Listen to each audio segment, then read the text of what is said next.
مجھے یاد ہے ایک دفعہ میں ایک آدمی سے ملنے گیا ایک اور ملک میں. تو جب اس کے ریسٹورنٹ پہ گیا، بڑا خوبصورت ریسٹورنٹ تھا، تو ادھر بھی اس نے کافی کوڈ لگائے ہوئے تھے. وہ کہتے ہیں چلیں جی شاہ صاحب اپنا آفس میں چل کر بیٹھتے ہیں. تو اس نے وہ کوڈ شوڈ مارے، ادھر گیٹ کھل گیا. اس کے بعد پھر راہداری آئی، ادھر گئے. پھر اس نے 3 کوڈ گیٹ کے لیفٹ پہ مارے، لگائے. پھر 2 اس نے رائٹ پہ لگائے، ایک اوپر لگایا، وہ جگہ کھل گئی. اس کے بعد پھر سامنے گیا، اس کا آفس تھا، ادھر اس نے کوڈ لگایا تو وہ بھی کھل گیا. تو اس کے بعد ہم اندر بیٹھ گئے. یعنی آپ کہہ سکتے ہیں کہ یہ جو انسانوں کی لائف ہے نا، آپ کا اگر ٹیلی فون ہے اس کے اوپر کوڈ لگا ہوا ہے تو آپ کچھ بھی کر لیں، کوئی کھول ہی نہیں سکتا.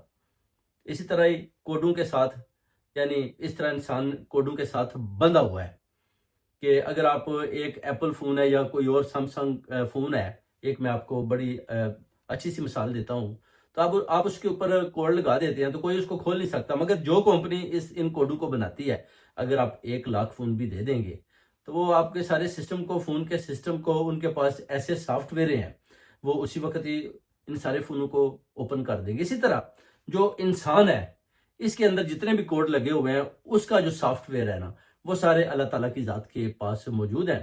آپ کچھ بھی کر لیں، وہ 1 منٹ میں آپ کا حساب کتاب، آپ کے سارے کوڈ کھول کر آپ کو بتا دے گا کہ آپ نے غلطی کہاں سے کی، اور آپ نے جو اپنا جدھر غلطی نہیں کی وہ کون سی منزل ہے اور وہ کون سی جگہ. اس لیے وہ جو اوپر قوت اور طاقت بیٹھی ہے، اس کے ساتھ آپ نے، وہ جو غیبی طاقت ہے اس کے ساتھ آپ نے رہنا ہے.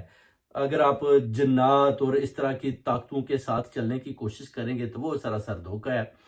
صرف اور صرف اللہ تعالیٰ کی ذات کے اوپر بلیو رکھیں، اللہ تعالیٰ کی ذات کو مانیں، اس کے ساتھ چلیں. وہی آپ کے سارے کوڈ جاننے والا ہے.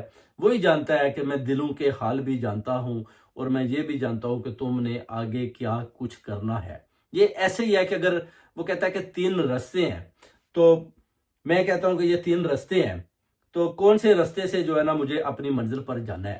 تو ادھر آپ دیکھتے ہیں کہ اللہ تعالیٰ نے آپ کو یعنی جو سوچ ہے وہ دی ہوئی ہے، اور آپ کو اختیار بھی دیا ہوا ہے کہ آپ تینوں رستوں میں سے ایک رستہ چوز کر لیں. تو اگر آپ اس رستے سے جاتے ہیں تو ڈیفینیٹلی وہ آپ کی اپنی چاہت ہوتی ہے. اس میں آپ کہہ سکتے ہیں کہ آپ دیکھتے ہیں کہ ادھر سے ڈسٹینس کم ہے اور میں ادھر جلدی پہنچ جاؤں گا، تو اس کے اندر کچھ ایسی ہیپن ہو جاتی ہے، تو اس کی ذمہ داری بھی پھر آپ پر ہی آتی ہے. اس پر آپ یہ نہیں کہہ سکتے کہ وہ جی اللہ تعالیٰ کی ذات نے شاید اس رستے سے مجھے بھیجا، کیونکہ 3 رستے ہیں.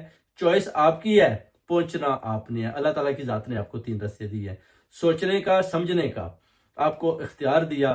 اس پر آپ جاتے ہیں تو پھر کچھ بھی ہو سکتا ہے. اگر کامیابی ہوتی ہے پھر بھی ٹھیک ہے، ناکامی ہوتی ہے